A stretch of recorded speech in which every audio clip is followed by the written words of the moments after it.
Enthalpy. Thermodynamics के अंदर ये हम लोग एंथैल्पी एक नया टॉपिक को कवर करेंगे आज। प्रीवियस क्लास में इंटरनल एनर्जी के बारे में पढ़ लिए थे। अब एक नया टॉपिक स्टार्ट होता है जहां से इसका नाम कहते हैं थर्मोडायनेमिक्स में एंथैल्पी। देखो एंथैल्पी के अंदर हम लोग क्या पढ़ते हैं, सबसे पहले एंथैल्पी है क्या। तो हम लोग बोलते हैं कि किसी भी सिस्टम का heat content eight constant pressure पे डिफाइन अगर करते हैं उसको हम लोग एंथैल्पी कहते हैं। यानी कि एक लाइन में अगर बोला जाए शॉर्ट में एंथैल्पी का डेफिनेशन अगर क्या होगा, एंथैल्पी किसको कहेंगे, तो सबसे शॉर्टकट में कहा जाता है कि हीट कंटेंट। हीट कंसेंस किसी भी सिस्टम के लिए heat content of a system at constant pressure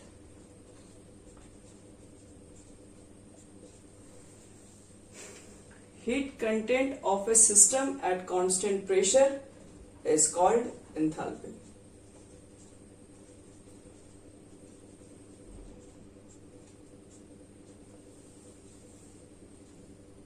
किसी भी एक सिस्टम का मान लो कि मेरे पास कोई एक सिस्टम अगर है और सिस्टम के पास जितने भी हीट कंटेंट है एट कांस्टेंट प्रेशर पर उसको एंथैल्पी कहते हैं।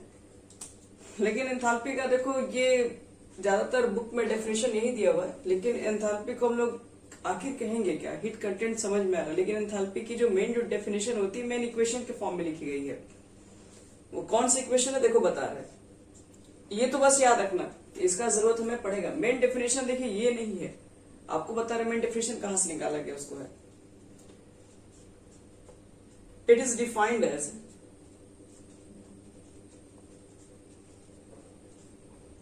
sum of internal energy. It is defined as sum of internal energy and product of pressure and volume. सबसे पहले तो एंथैल्पी की डेफिनेशन दिया गया है कि किसी भी सिस्टम के अंदर जितने भी हीट कंटेंट होते हैं कांस्टेंट प्रेशर पर वो एंथैल्पी है। लेकिन एंथैल्पी के लिए अगर हम लोग कोई रिएक्शंस की बात करें तो एंथैल्पी की एक और डेफिनेशन होती है। जो एंथैल्पी होता है वो sum of internal energy and product of pressure and volume के इक्वल होता है। यानी कि अगर हम एंथैल्पी को एच से इंडिकेट करते हैं, एच इज इक्वल टू अगर हम लिखें तो लिखते हैं E प्लस पीवी। ये चीज लिखा हुआ सम ऑफ इंटरनल एनर्जी। एक मिनट, ई को आप यू लिखिए क्योंकि इंटरनल को हम लोग यू से ही इंडिकेट करते हैं। You plus PV. यू क्या होता है, तो यू को हम लोग बोलेंगे इंटरनल एनर्जी, जिसके बारे में हम लोग प्रीवियस क्लास में बात कर चुके हैं। पी आपके पास क्या होता है, पी को लिख देंगे प्रेशर, वो भी एक्सटर्नल प्रेशर यूज होता है यहाँ पर है। और भी जो आपके पास होता है वो वॉल्यूम होता है।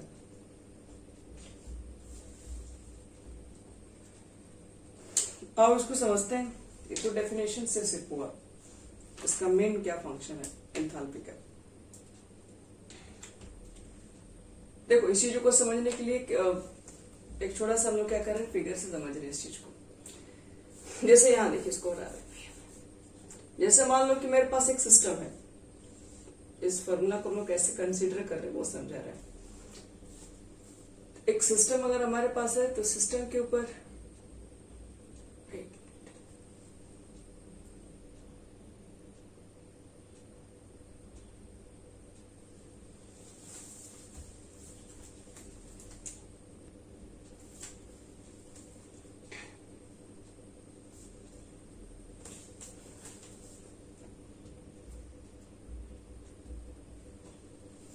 देखो मान लो कि एक सिस्टम है और इस सिस्टम में मान लो कि गैसेस मॉलिक्यूल्स है।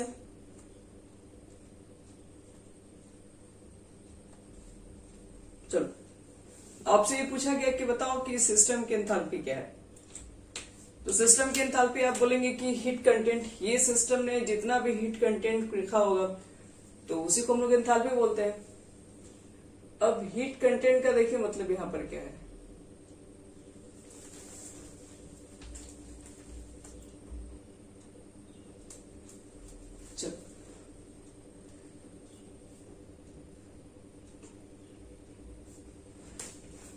अगर मान लो कि तुम्हारे पास एक सिस्टम है, उसमें बहुत सारे गैसियस मॉलिक्यूल्स भरी हुई है, तो आपसे पूछे कि बताओ इस सिस्टम की एंथैल्पी क्या होगी, तो आप बोलेंगे कि हीट कंटेंट। जिस सिस्टम के पास ये जितना हीट कंटेंट होगा, तो इस सिस्टम के पास कितना हीट कंटेंट है कैसे मालूम करेंगे हम लोग।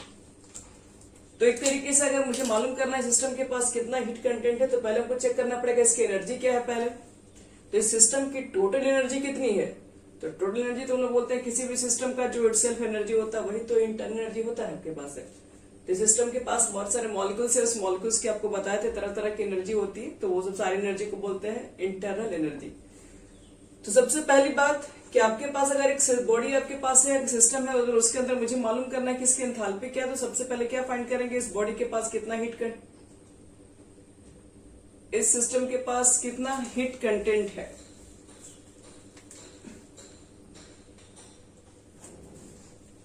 चलो तो मालूम करना है कि मुझे इस बॉडी के अंदर आपके पास जितनी क्या कहते हैं जितनी हीट कंटेंट है वही आपके पास एंथैल्पी। हीट कंटेंट को कैसे निकालेंगे, तो हीट कंटेंट को निकालने के लिए इसके पास पहले तो मालूम करेंगे कितनी एनर्जी है। तो इस बॉडी के पास, क्योंकि एक तरीके से आप कहोगे तो हीट भी तो एनर्जी का ही फॉर्म होता है, तो इस बॉडी को यहां तक पहुंचने के लिए आपके पास अभी जिस स्टेट में है उसके कुछ ना कुछ तो इंटरनल एनर्जी रही होगी। अभी तो इसकी जो मान के चलते हैं कि इस बॉडी के पास जो भी इंटरनल एनर्जी है, जो भी सिस्टम के पास इंटरनल एनर्जी है वो यू है, जितने आपके पास हीट कंटेंट होंगे। एक तो इसके पास यू एनर्जी है, तो क्या ये इंटरनल एनर्जी ही टोटल इसका एंथैल्पी के इक्वल होगा किस, क्या ये टोटल जो आपके पास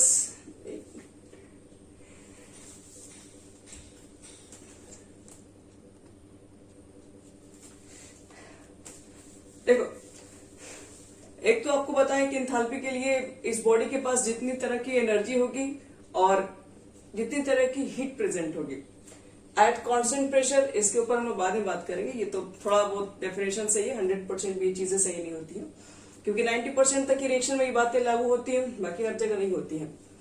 मेन आपके पास यही इसका फॉर्मूला बनता है। तो ये है कि आपके पास एंथैल्पी, तो एंथैल्पी बोलते हैं कि एक बॉडी के पास जितनी तरीके की हीट कंटेंट होंगी वो सब सारे जो सिस्टम प्रेजेंट जितने हीट प्रेजेंट होंगे वो सबके सब कहलाते हैं एंथैल्पी।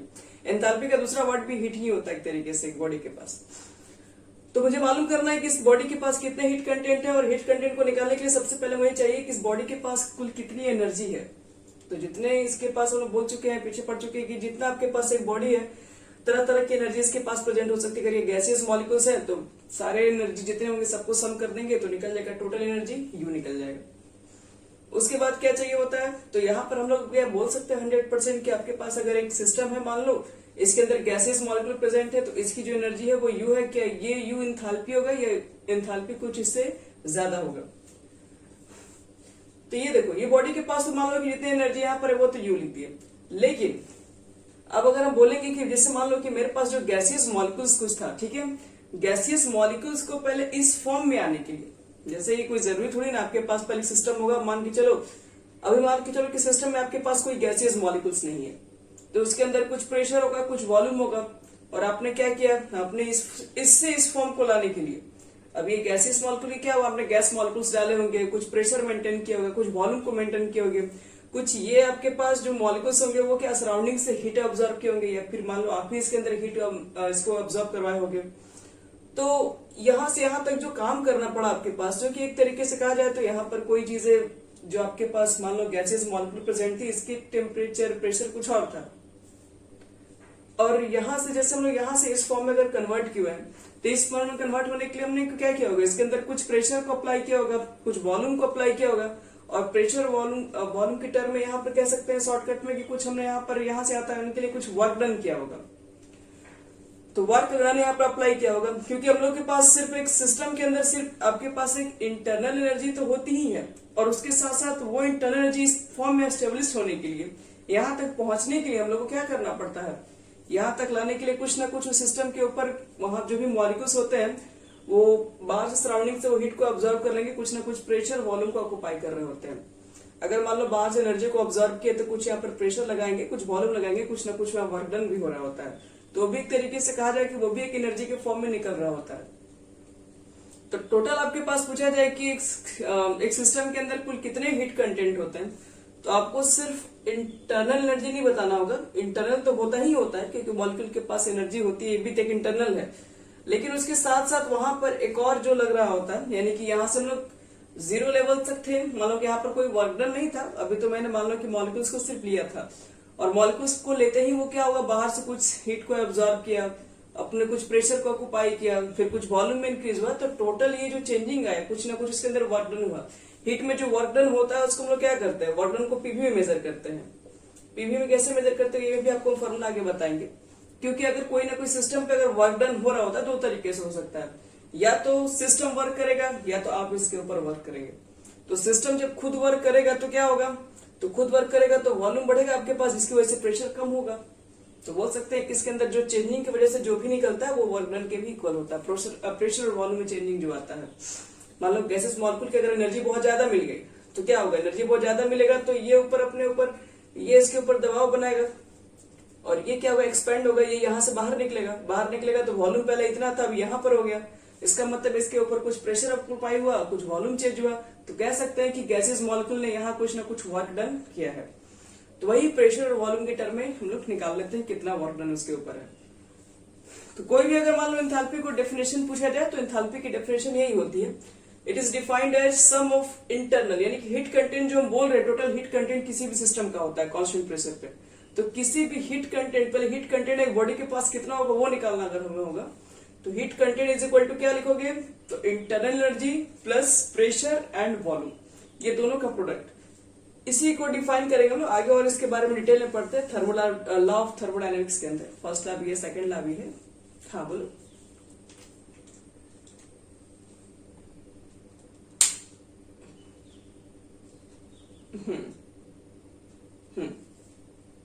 बिल्कुल। तो अभी हम लोग मान के चला ना कि प्रेशर क्या है, अभी थोड़ा देर में बताएंगे।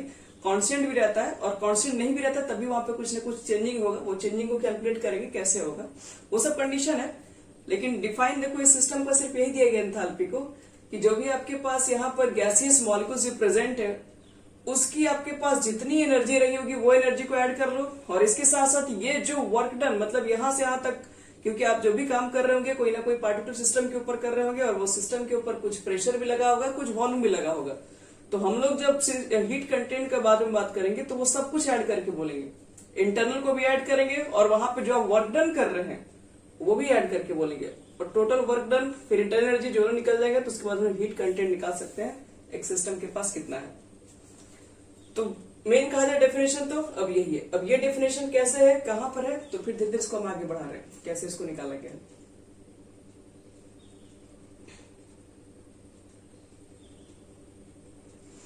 चलो अब आगे तुम लोग हेडिंग डालो। पहली बात तो ये, जैसे कि आपसे क्वेश्चन कहा जाए कि एंथैल्पी के बारे में, एंथैल्पी तो हो गया heat content of a system at constant pressure, और ये it is equal to the sum of internal and sum of pressure, product of pressure and volume.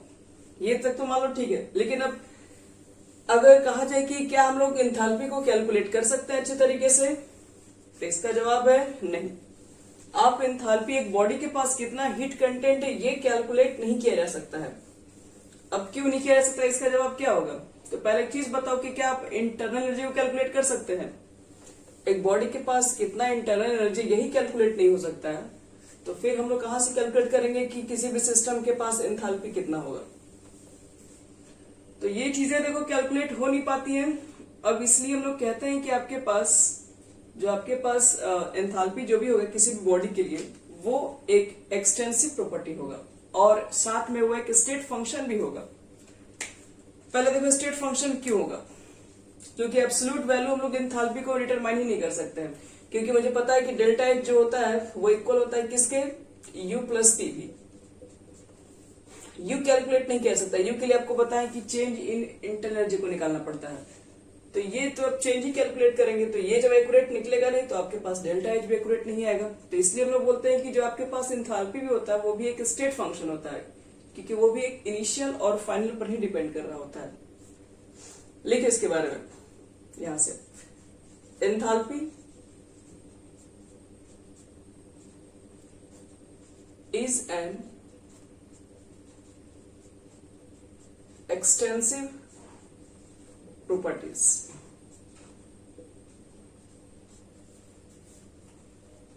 एक तो ये एक्सटेंसिव प्रॉपर्टी, एक्सटेंसिव का मतलब क्या होगा, एक्सटेंसिव का मतलब यही हुआ कि जो मोल्स पे डिपेंड करेगा, शेप साइज वॉल्यूम पे डिपेंड करे, तो ये बिल्कुल डिपेंड भी कर रहा है, प्रेशर है इसके पास है, वॉल्यूम है, मोल्स है, तो ये सब के ऊपर डिपेंड करेगा। जितने बॉडी के पास अगर ज्यादा गैसेस मॉलिक्यूल्स होगी तो वहां ज्यादा प्रेशर ज्यादा वॉल्यूम बनेगा, जिसकी वजह से आपके पास क्या होगी, एंथैल्पी जो वाली होगी वो चेंज हो सकती है। तो इसलिए जो भी शेप साइज मोल्स वॉल्यूम पर डिपेंड करता है वो एक एंथैल्पी क्या होता, वो कोई भी फंक्शन एक्सटेंसिव प्रॉपर्टीज को शो करता है। तो एंथैल्पी भी एक एक्सटेंसिव प्रॉपर्टीज होती है। और इसके साथ साथ and it is also state function, and it is also a state function. Extensive property भी होती है और एक स्टेट फंक्शन भी है। ये स्टेट फंक्शन है, इसका मतलब है कि हम लोग क्या कर सकते हैं, इसके अंदर सिर्फ चेंज को कैलकुलेट कर सकते हैं। बस इस बॉडी के अंदर पहले क्या आपके पास कंडीशन था और आपने इसके अंदर अगर मान लो उसको चेंज करने के लिए जो भी कुछ हीट भी रिक्वायरमेंट्स को जो हीट दिया होगा, उसका जो टेम्परेचर यूज किया होगा, तो उसकी वजह से जो चेंजिंग आई है वो चेंज को सिर्फ आप कैलकुलेट कर सकते हैं। पहले क्या था, बॉडी का हीट कंटेंट नहीं मालूम है, बाद में कितना हो गया नहीं मालूम है, लेकिन हम लोग मालूम क्या कर सकते हैं, हम लोग मालूम सिर्फ चेंज के अंदर कर सकते हैं कि हम लोग ने क्या चेंज किया। पहले कुछ कंडीशन है, मान लो कि आपके पास एक बॉडी रहा होगा, एक सिस्टम किसी भी कंडीशन में पहले होगा कुछ प्रेशर, कुछ टेम्परेचर, इसकी कुछ इंटरनल एनर्जी रही होगी। आपने अगर इसको हीट देके मान लो कि इसके एनर्जी को चेंज कर दिया, तो आप सिर्फ कितना हीट देके चेंज कर रहे हैं सिर्फ वही निकाल सकते हैं। पहले से कितना इसके पास एनर्जी था, हीट कंटेंट टोटल यहाँ पर कितना है नहीं मेजर कर सकते हैं। तो इसलिए हम लोग फिर से वही चीजें भी निकालेंगे कि एच तो हम कैलकुलेट कर नहीं सकते हैं, इसलिए हमें कैलकुलेट करने के लिए क्या चाहिए, चेंज इन एंथैल्पी को कैलकुलेट करेंगे। और change in enthalpy is equal to कितना होगा, तो चेंज इन एंथैल्पी ब्रैकेट में delta H is equal to होता है एच फाइनल, मतलब आपके पास जो भी फाइनल हो चुका है, क्या फाइनल हो गया मेरे पास है, तो आपके पास जो भी एंथैल्पी जो अपने फाइनल स्टेट में दिया हुआ उसको है, और ये इनिशियल। और सबको मालूम है कि ना फाइनल निकाल सकते हैं और ना ही इनिशियल निकाल सकते हैं, बस चेंज ही कैलकुलेट कर सकते हैं, मतलब सिर्फ ये वैल्यू आ सकती है आपके पास है। अगर फाइनल को अगर हम लोग मान लो कि चेंज इन एंथैल्पी जो आपके पास बता रहे, फाइनल स्टेट में एंथैल्पी क्या था, इनिशियल स्टेट में एंथैल्पी क्या था, तो इसको H2 माइनस H1 से भी इंडिकेट करते हैं।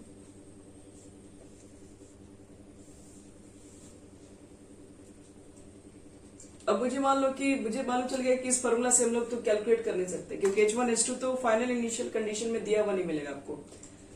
तो डेल्टा एच को फिर कहां से कैलकुलेट करेंगे, इस फॉर्मूला से कैलकुलेट करेंगे। तो इस फॉर्मूला से कैलकुलेट करने के लिए आपके पास चाहिए इंटरनल एनर्जी। अगर वो क्वेश्चन वगैरह में सब कुछ गिवन है तब तो उन्हें निकाल देंगे, इससे कोई प्रॉब्लम नहीं है।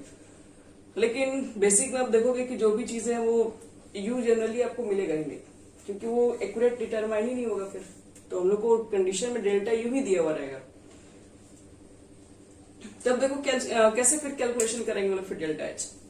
तो अब यही हेडिंग आप लोग के पास है, calculation of delta H. Change in enthalpy, मुझे तो मालूम चल गया कि आप एंथैल्पी 100% किसी के लिए एक्यूरेट मेजर नहीं कर सकते। जब एक्यूरेट नहीं निकलेगा तो निकालना पड़ता है चेंज इन एंथैल्पी। अब चेंज इन एंथैल्पी के लिए लिखे H2 minus H1। H2 minus H1 के लिए भी क्या चाहिए, एंथैल्पी ऑफ आपके पास इनिशियल क्या था, तो इनिशियल तो भी नहीं पता था, फाइनल कितना ये भी नहीं मालूम था, बस आप सिर्फ चेंजिंग को निकाल रहे हैं इसके अंदर। तो चेंजिंग को निकाल रहे हैं तो एक और देखिए फॉर्मूला आपको बता रहे हैं, एक और तरीके से हम लोग निकालते हैं calculation of delta H. Delta H को निकालने का एक और आपके पास तरीका है। डेल्टा एच इक्वल टू क्या होता है, तो delta H is equal to आपके पास है T1 से T2 n Cp dt। ये डेल्टा एच के इक्वल होता है। ये कब, तो डिपेंडेंट ऑन टेम्परेचर। अगर एंथैल्पी आपके पास टेम्परेचर के ऊपर डिपेंड कर रहा होगा तो आप इसमें ये फॉर्मूला यूज कर सकते हैं। कौन से फॉर्मूला, तो delta H is equal to n Cp d. आपको बता चुके हैं कि डेल्टा एच को चेंज करना तो आप टेम्परेचर को चेंज करोगे, तो वो इसका मतलब है कि सीधे तौर पे कहा जाए कि डेल्टा एच वो डेल्टा टी पर यानी टेम्परेचर पर तो डिपेंड करता ही करता है। आपके पास मोस्टली जो रिएक्शन होगा वो गैसियस रिएक्शन होगा, इसलिए मोल्स पर भी, गैसियस के मोल्स पे भी। आपको पीछे बताया था कि डेल्टा एच जो होगा, जैसे डेल्टा यू था डायरेक्टली प्रोपोर्शनल क्या था, मोल्स के ऊपर भी था, और डेल्टा एच डायरेक्टली प्रोपोर्शनल किसके होता है, टेम्परेचर के भी ऊपर होता है। दोनों को आपस में मिला दोगे तो delta H is equal to आप क्या लिखोगे, एन लिखोगे, और यही सीपी और ये डेल्टा टी होता है। सीपी क्या होता है, तो यही आपके पास एक कांस्टेंट होता है, जिस कांस्टेंट को हम लोग क्या बोलते हैं, molar heat capacity eight constant pressure. और वहां पर सी भी था, एट कांस्टेंट वॉल्यूम, और यहां पर प्रेशर कांस्टेंट होता है। तो यहां देखो, ये चीजें तो आपको बता रहे हैं डायरेक्ट कैसे इसको लिख रहे हैं, ये चीजें आगे प्रूफ भी होगा उस कंडीशन में जब हम लोग पढ़ेंगे वहां पर क्या बोलते हैं हीट के बारे में। देखो यहां से तो पहले आपको बता रहे हैं कि सीपी तो यहाँ पर कांस्टेंट है, आप सीपी को चाहो तो डायरेक्ट इंटीग्रेशन से बाहर कर सकते हो, एन को भी डायरेक्ट इंटीग्रेशन से बाहर कर सकते हो, क्योंकि आप T1 से T2 लियो इसका लिमिट, तो इसका मतलब है कि आप सिर्फ बीटी के अंदर चेंजिंग बता सकते हो, ये तो कांस्टेंट है, इसको बाहर डायरेक्ट निकाल देंगे हम लोग। और dt का इंटीग्रेशन क्या लिखते हैं हम लोग, तो dx का इंटीग्रेशन x लिखते हैं, तो dt के लिए आप t इंटीग्रेशन लिखोगे, और टेम्परेचर आपको T1 to T2 यूज करो, तो यहां पर आपको T2 माइनस T1 लिखना पड़ेगा बस। ये डेल्टा H के लिए है। ओवरऑल चेंज के लिए आपको बताए थे, पीछे भी एक बार बताए थे इस चीज के लिए कि अगर आपको मान लो कोई स्टेट फंक्शन है, अगर उसमें ओवरऑल चेंज ही निकालना है तो पहले टेम्परेचर क्या था, बाद में कितना था, आप यहाँ पर इसको पुट कर दो और इसकी वैल्यू जो निकल के आएगी, आप इस फॉर्मूला से मालूम कर सकते हैं कि आपके पास एक बॉडी के अंदर कुल कितना हीट कंटेंट है, कितना चेंजिंग हुआ। एन कहां से निकलेगा, एन निकलेगा मोल से। सीपी क्या है वो आपको कैलकुलेट करना सिखाएंगे कैसे निकलता है, और ये T1 T2 तो आपको मिल ही जाएगा कहीं से भी। लिख दो, यहाँ पे लिखते हैं कौन टर्म क्या यूज कर रहा है। U इज इक्वल टू लिखना, N इज इक्वल टू लिखना नंबर ऑफ गैसियस मोल्स, और Cp इज इक्वल टू लिख देना मोलर हीट कैपेसिटी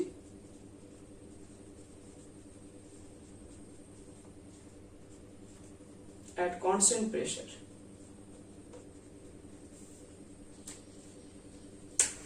ये हो गया हमारा डेल्टा H के लिए।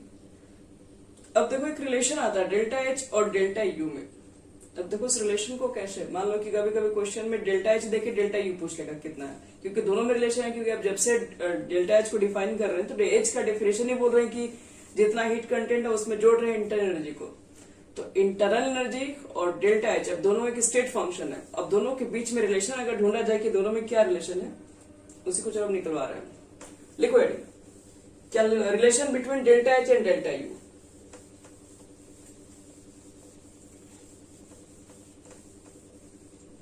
Relation between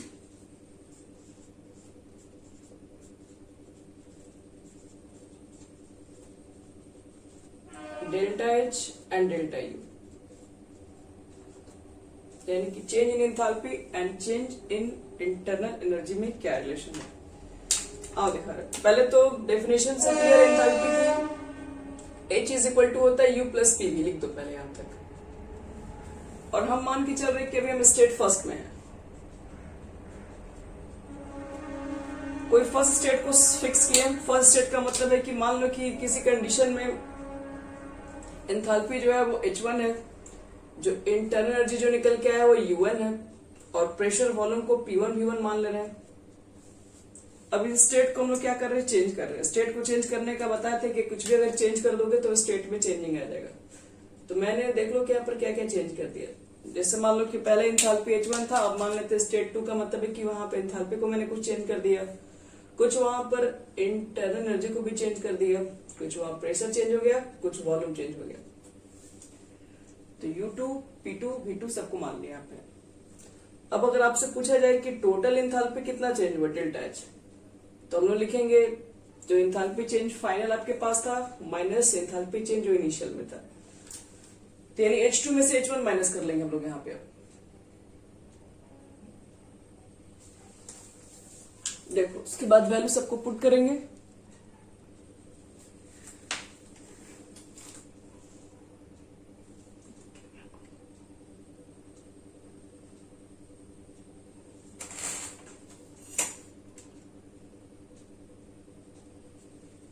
चलो चलो टोटल हम लोग चेंज निकाला, overall change H2 minus H1 कर लो, H2 की वैल्यू रख दो, तो U2 प्लस P2 V2 लिखोगे, और H1 की वैल्यू लिख दो U1 प्लस P1 V1। चलिए चेंज को निकालेंगे आप लोग, तो U2 माइनस C1 यहां से आ जाएगा, और plus P2 V2 minus P1 V1, तो ये तो डेल्टा U हो गया। और P2 V2 minus P1 V1 को हम लिख सकते हैं डेल्टा पीवी। तो देखिए यही आपके पास रिलेशन है डेल्टा एच और डेल्टा यू में। Delta H is equal to होता है delta U plus delta PV. अब यहां पर हम लोग अलग अलग केसेस लेके चलेंगे। नोट कर लो यहां तक, सब लोग नोट कर लिया यहां तक।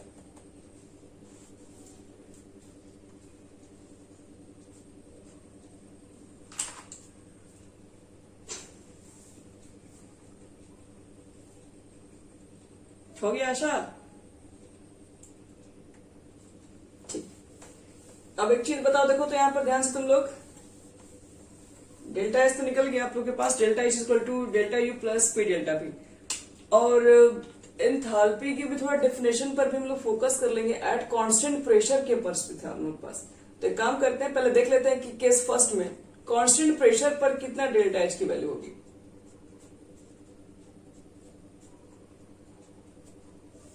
अगर प्रेशर को कांस्टेंट कर दिया जाए यहां पे,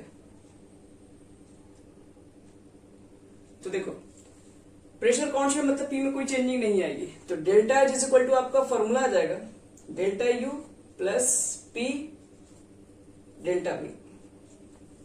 तो कांस्टेंट प्रेशर पर जो कंडीशन होगा वो delta H is equal to delta U plus P delta B होना चाहिए आपके पास। ये कांस्टेंट वॉल्यूम भी हो सकता है, केस सेकंड में लिख दे रहे हैं हमें, केस सेकंड में एट कांस्टेंट वॉल्यूम। तो कांस्टेंट वॉल्यूम पे बात करेंगे तो delta H is equal to क्या हो जाएगा, तो डेल्टा यू तो रहेगा ही रहेगा, वॉल्यूम कांस्टेंट है तो वी को बाहर लिखो, फिर डेल्टा पी हो जाएगा। तो ये भी कंडीशन आपसे हो सकता है, एमसीक्यू वगैरह क्वेश्चन में भी डाला जा सकता है कि एंथैल्पी जब आपके पास चेंज एट कांस्टेंट प्रेशर या फिर एट कांस्टेंट वॉल्यूम पर कितना होगा। तो ये दो चीजें आपके पास है, delta H is equal to दो फॉर्मूला होगा। अब एक बात करते हैं, मान लो कि अगर मेरे पास एक गैसियस रिएक्शन है फॉर ए गैसियस रिएक्शन,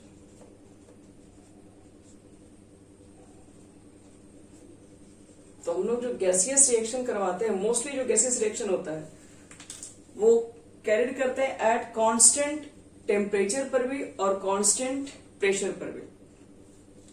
देखना generally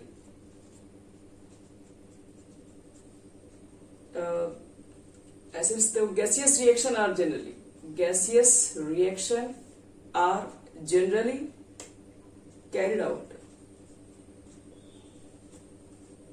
carried out at constant temperature and pressure।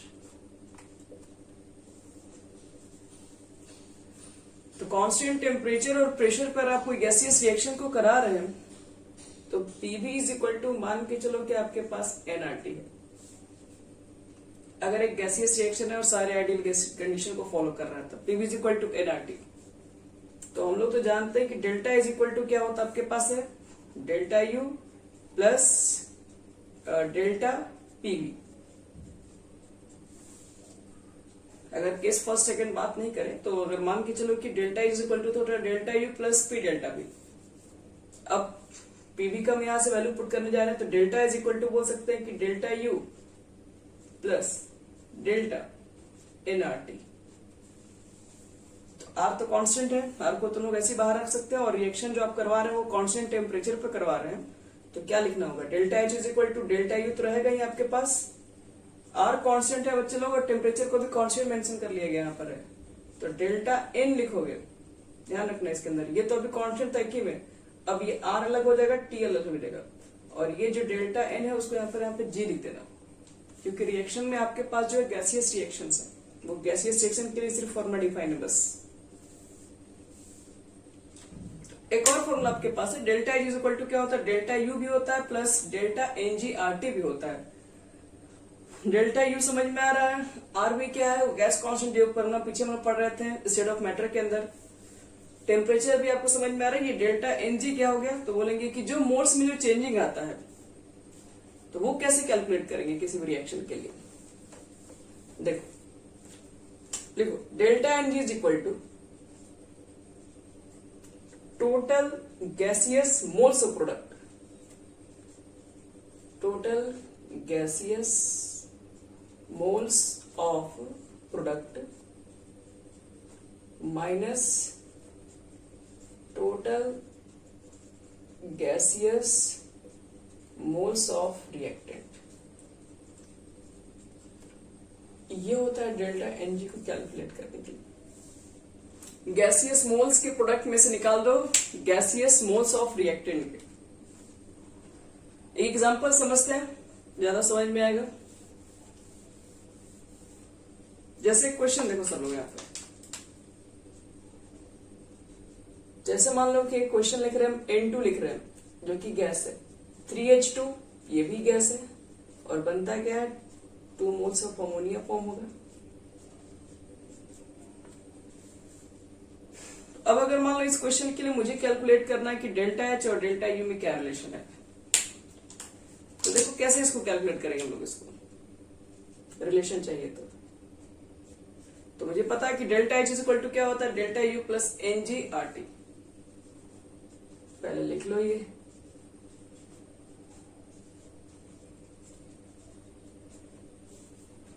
Are की वैल्यू ठीक है, टी की वैल्यू भी ठीक है, कुछ क्वेश्चन में नहीं दिया हुआ छोड़ दीजिए। डेल्टा यू ये भी नहीं पता, लेकिन डेल्टा एनजी तो निकाल सकते हैं हम लोग। डेल्टा एनजी क्या होता है, gaseous moles of product. Product में कुल कितने गैसियस मोल्स है, तो डेल्टा एनजी कैलकुलेट कर लो। पहले याद रखना गैसियस होना चाहिए, गैसियस अगर रिएक्शन में नहीं होगा तो उसको काउंट मत कर लेना। ये गैसियस है 2 मोल्स है लिखिए, अब माइनस रिएक्टेंट में कुल कितने गैसियस मोल्स है, ये 1 है और ये 3 है, तो कुल मिला के हो गया 4 और ये हो जाएगा -2 और ये वैल्यू हम डेल्टा एनजी की जगह पर पुट कर देंगे। अब तो देखो पुट करने पर कितना हो जाए डेल्टा एच, तो delta H is equal to हो जाएगा डेल्टा यू -2 RT। तो ये हम लोग फॉर्मूला लिख सकते हैं। जब आपके पास मान लो न्यूमेरिकल्स भी सॉल्व करने के लिए हो सकता है आपके पास है, जिसमें से आपको डेल्टा एन कैसे कैलकुलेट करना होगा वो बता दिए। इसको देखो यहाँ ध्यान से, एक रिएक्शन आपके पास गिवन है और इस रिएक्शन के अंदर पूछा गया है कि बताओ डेल्टा एच और डेल्टा यू में क्या रिलेशन है। तो delta H delta M relation तो मुझे तो पता है, यही अभी कुछ देर पहले गैसियस रिएक्शन के लिए देख के लिख सकते हैं, delta H plus delta U plus delta एनजीआरटी, इतना लिख दो। लेकिन इस कंडीशन में डेल्टा यू नहीं दिया तो उसको तो हम लोग छोड़ देंगे। आर की वैल्यू पुट करो ना करो, आप देखोगे जनरली ऑप्शन में मेजर नहीं किया जाता है, क्योंकि आर तो सबके लिए फिक्स है और टेम्परेचर तो कॉन्स्टेंट है, तो कुछ ना कुछ फिक्स टेम्परेचर है। आपको यहाँ पर डेल्टा एनजी की वैल्यू सिर्फ रखना होगा। और डेल्टा एनजी की वैल्यू को कैसे कैलकुलेट करेंगे, तो डेल्टा एनजी यहाँ पर है gaseous total gaseous moles of product. तो प्रोडक्ट तो आपके पास ये है, गैसियस मोल्स अमोनिया है और कितने मोल्स है, तो 2 मोल्स है, तो यहाँ पे 2 पुट कर दो माइनस। यहाँ पर क्या रखना, total gaseous moles of reactant. Reactant आपके पास कुल कितने गैसियस मोल, हाइड्रोजन गैस है हाँ, तो 3 मोल्स इसके हैं। नाइट्रोजन गैस है तो बिल्कुल है, तो ये आपके पास 1 मोल्स है। टोटल मोल्स चेक करोगे तो 4, यहाँ पर 4, दोनों का डिफरेंस निकाल दो, -2 हो गया और यही इसके जगह पर पुट कर दिया गया बस। जैसे देखो एक और क्वेश्चन आपसे पूछा जाए, फाइंड द रिलेशन बिटवीन, ऐसे भी दिया जा सकता है। क्वेश्चन सब नोट कीजिए, देखो इसमें क्या रिलेशन होगा आपको बताना है। फाइंड या लिख देना, find the relationship between delta H and delta U. और पहला क्वेश्चन मान लो कि हमको दे दिए गए कार्बन को बर्न किया गया 1/2 ऑक्सीजन के साथ और बन गया CO गैस, और पूछा जा रहा बताओ इसमें डेल्टा एच और डेल्टा यू में क्या रिलेशन होना चाहिए। Delta H is equal to delta U plus delta NGRT। तो देखो तो इसमें डेल्टा एनजी की वैल्यू कितना पुट कर सकते हैं हम लोग, है बोलिए। हाँ, कार्बन को बर्न किए तो CO ऑक्सीजन के साथ तो CO गैस फॉर्म हुआ।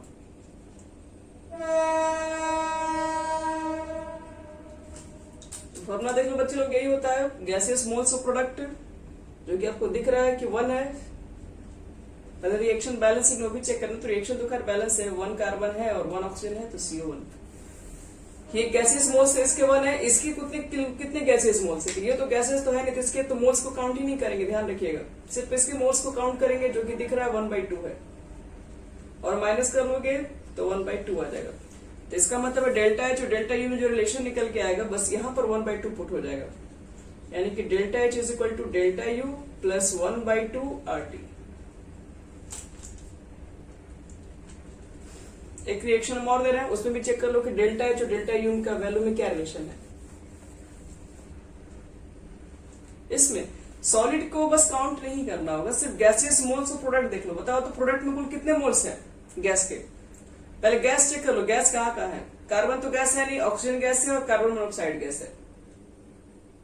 हाँ, तो सीओ इसके कुल कितने मोल्स है, तो यहाँ पर जो बैलेंस है वही मोल्स होता है, तो 1। हाँ, गैसियस मोल्स बताना है, तो सीओ के कुल कितने मोल्स है, तो 1 ही ना है।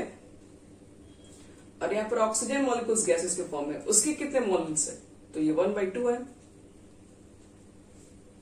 चलो याद रखना कि सिर्फ और सिर्फ गैसियस मोल्स, क्योंकि डिफाइन में भी तो आपको बताया ना, आप जो डेल्टा एनजी जो आरटी लिख रहे हैं वो एक गैसियस रिएक्शन को पीबी इक्वल टू एनआरटी पर ही काम करेगा। यहां देखो तो C8 है, H18, ये ऑक्टेन है, लिक्विड के फॉर्म में रहता है, और 25/2 O2 है, और बनता क्या आपके पास है, CO2 बनता है और H2O बनता है लिक्विड के फॉर्म में। तो इस कंडीशन में डेल्टा एच और डेल्टा यू में रिलेशन निकालना होगा, तो सबसे पहले आपको मेन डेल्टा एन ही कैलकुलेट करना है। इसमें डेल्टा एन चेक करो कितना होना चाहिए,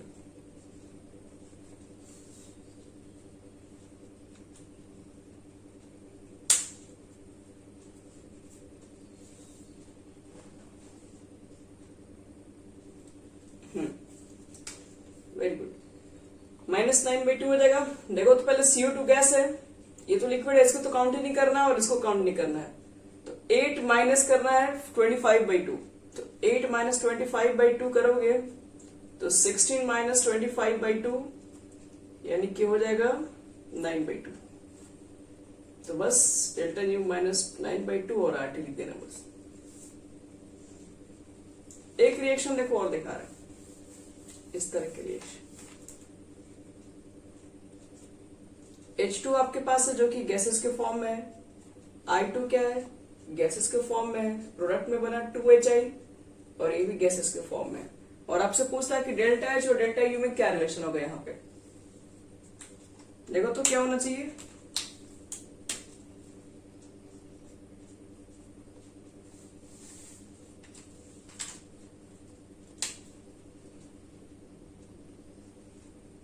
टू आ रहा है।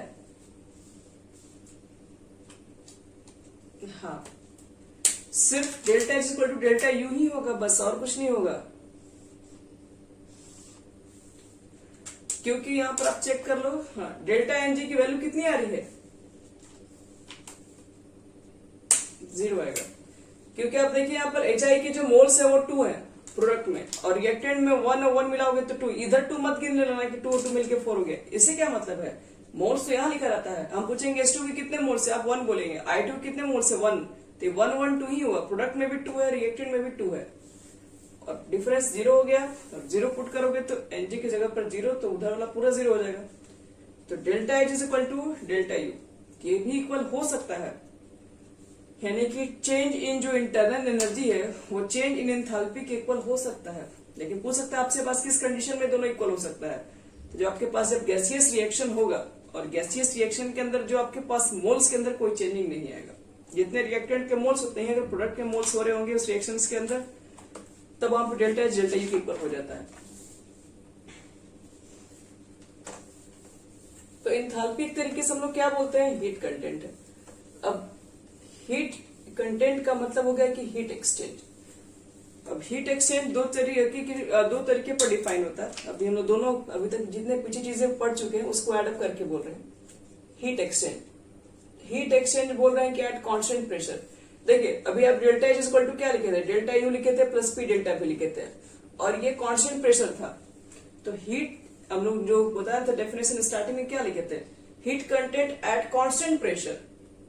तो मैक्सिमम जो रिएक्शन आपको दिखाई पड़ती है एंथैल्पी के अंदर, वो 90% का जो आपके पास जो दिया रहेगा क्वेश्चन वगैरह वो इसी के ऊपर रहता है, इसलिए वो डेफिनेशन भी इसी के ऊपर। लेकिन कुछ क्वेश्चन ऐसे भी होंगे वो ज्यादातर कंपटीशन टाइप के ही क्वेश्चन रहते हैं कि जो कि आपके पास कोई जरूरी नहीं है कि वहां पर प्रेशर को कांस्टेंट करके ही बनाया जाए। इसलिए आपको तीनों फॉर्मूला बताया जिसमें प्रेशर भी कांस्टेंट है, वॉल्यूम भी कांस्टेंट है, जिसमें दोनों कांस्टेंट अगर नहीं रहे तीनों फॉर्मूला आप यूज कर सकते हैं अकॉर्डिंग टू क्वेश्चंस के। देखो हीट चेंज अगर आपके पास हो रहा है दो तरीके से, मान लो कि हीट चेंज आपने चेंज कर दिया, एट कांस्टेंट प्रेशर पे चेंज किया, कांस्टेंट प्रेशर लेके चेंज किए और एट कांस्टेंट वॉल्यूम लेके चेंज किए। तो ये हम बता चुके हैं अगर हीट चेंज होता है एट कांस्टेंट प्रेशर पे तो उसको क्या बोलते हैं, उसको क्यूपी से इंडिकेट कर रहे हैं, और जो कांस्टेंट वॉल्यूम पे जो भी चेंज हो रहा होता है उसको क्यूबी से इंडिकेट कर रहे हैं। क्यूपी का मतलब क्या हुआ है, क्यू को हम रिप्रेजेंट कर रहे हैं, हीट से रिप्रेजेंट कर रहे हैं और प्रेशर को रिप्रेजेंट कर रहे हैं। तो एट कांस्टेंट प्रेशर पे जो आपके पास जो हीट है वो क्यूपी से इंडिकेट कर रहे हैं और कांस्टेंट जो वॉल्यूम है, जो वॉल्यूम पे जो भी आपके पास हीट है वो क्यूबी से इंडिकेट कर रहे हैं। तो क्यूपी की जो वैल्यू होती है वो डेल्टा एच के इक्वल होती है। डेफिनेशन तो यही है, heat change at constant pressure या हीट कंटेंट। हीट कंटेंट इसलिए कहा जाता है क्योंकि आप वो डेफिनेशन में एक्सचेंज ही निकालते हैं हम लोग एक्चुअली, और तो कुछ निकाल नहीं सकते उसके अंदर है। तो heat exchange eight constant pressure याद रखना उसको डेल्टा एच कहा गया है, और heat exchange eight constant volume ये आपको बता चुके हैं, एनसीबीडीटी जो बताए थे डेल्टा यू के केसेस में उसको डेल्टा यू कहते हैं। यानी कि कभी कोई आपसे पूछेगा कि हीट चेंज अगर हो रहा है एट कांस्टेंट प्रेशर पे तो उसी को डिफाइन किया गया, उसी को एंथैल्पी बोलते हैं। और हीट एक्सचेंज करो एट कांस्टेंट वॉल्यूम पे तो उसका नाम है इंटरनल एनर्जी।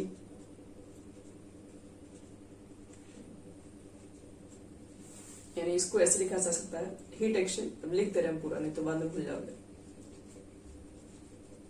क्योंकि क्वेश्चन में डायरेक्ट एंथैल्पी कभी कभी नहीं लिखा रहेगा, वो इसी के टर्म में दिया रहेगा कि हीट जो इसमें एक्सचेंज हो रहा है at constant pressure is equal to change in enthalpy, is equal to change in enthalpy। और heat exchange at constant volume is equal to change in internal energy।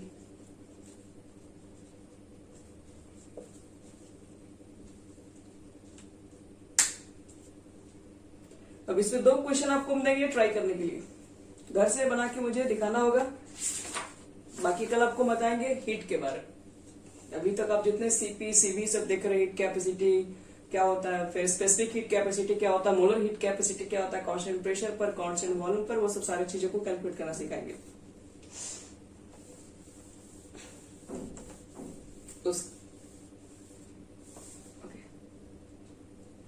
यहां वाला नहीं हुआ, ये QP is equal to delta H था।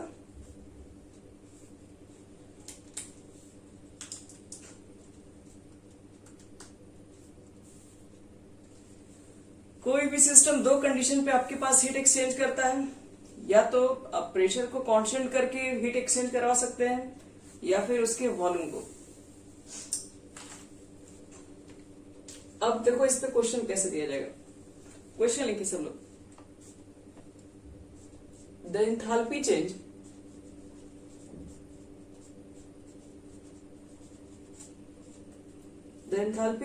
for the reaction, the enthalpy change for the reaction आपके पास क्या है, N2 है जो कि गैस है, 3H2 है ये भी गैसेस है, और एरो के बाद लिखा हुआ 2NH3 ये भी गैस है, इज माइनस, एक minute, the enthalpy change for the reaction इतना, एट कांस्टेंट प्रेशर भी नहीं लिखा हुआ, खैर आप समझिएगा, 92.38 किलोजूल एट 298 केल्विन। तो कैलकुलेट आपको करना है internal energy.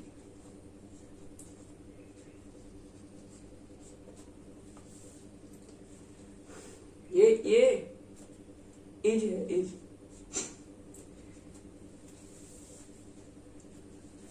is minus 92.38 kilojoule at 298 Kelvin. Calculate internal energy. चलो बच्चे लोग नेक्स्ट क्वेश्चन लिखो। 2 क्वेश्चन को ट्राई करना है घर से आप लोग को। उसके बाद जब आप लोग एनसीपी सीवी सिखा देंगे तो उसके बाद बहुत सारा आपको मेथड्स मिल जाएगा बनाने के लिए।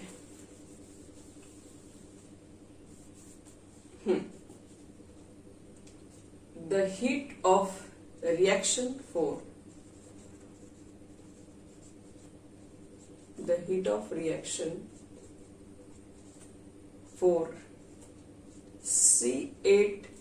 C10 और H18 सॉरी 18 नहीं है, H इस बार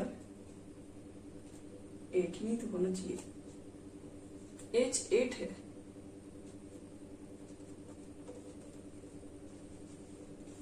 और प्लस 12O2 गैस है और ये है सॉलिड। बन क्या रहा आपके पास है 10CO2 गैसेस के फॉर्म में है और 4H2 जो कि लिक्विड के फॉर्म में है। और आपसे कह रहा है कि eight constant volume is -1228.2 kilo calorie at 25 degree Celsius. Calculate the heat of reaction. Calculate the heat of reaction at constant pressure. बस कैलकुलेट करना है heat of reaction at constant pressure. Heat की SI यूनिट क्या होती है? हाँ बोलिए, बताओ।